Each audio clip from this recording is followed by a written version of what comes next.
Iya. Jadi yang hadir di situ kalau di penjelasan penelitian yang gue baca juga dari artikel itu kan setelah mereka keluar dari tempat kejadian, stress responsnya tuh turun, makin lama makin turun gitu. Benar. Jadi misalnya pada saat dia lagi, kan itu orang acara maraton ya, jadi orang yang ikut maraton itu kan banyak. Yeah. Nah nggak semuanya dong menjadi korban dari pengeboman itu, karena di satu titik kan dilakukan pengeboman. Nah ada yang survive dari situ, artinya dia ada di tempat, dia ikut maratonnya, dan dia bisa jadi kayak melihat langsung secara lah gitu langsung. Ya, terjadinya ledakan gitu. Nah di saat itu terjadi, stress level dia misalnya segini. Nah nanti tuh pas dia udah nggak di tempat itu lagi, udah pulang, itu lama-lama turun. Hari berikutnya, minggu berikutnya, bulan berikutnya tuh bisa menurun gitu.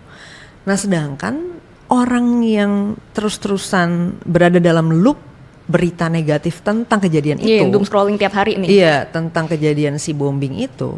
Stress levelnya lebih tinggi dan penurunannya dan gak turun-turun. Gak turun, iya. Loop karena stress sistemnya dia ngeloop di situ terus. Karena kejadiannya kayak terjadi terus kan kalau kita mengetahuinya lewat berita. Nah kalau gue ngelihatnya ketika kita balikin lagi ke cara kerja, ibaratnya apa ya, mekanisme biologis kita gitu ya. Gue kebayang otak kita tuh kan mungkin nggak bisa bedain secara langsung kejadian itu tuh depan muka kita atau lewat layar kan, maksudnya kan karena itu kan secara sensornya kan sama aja, dia adalah sebuah visual gitu loh.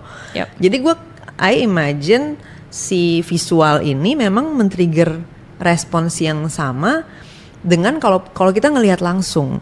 Nah tapi bedanya kalau ngelihat langsung tadi kita bisa keluar dari event itu. Dan ini secara eksplisit ditulis ya, dia bilang tuh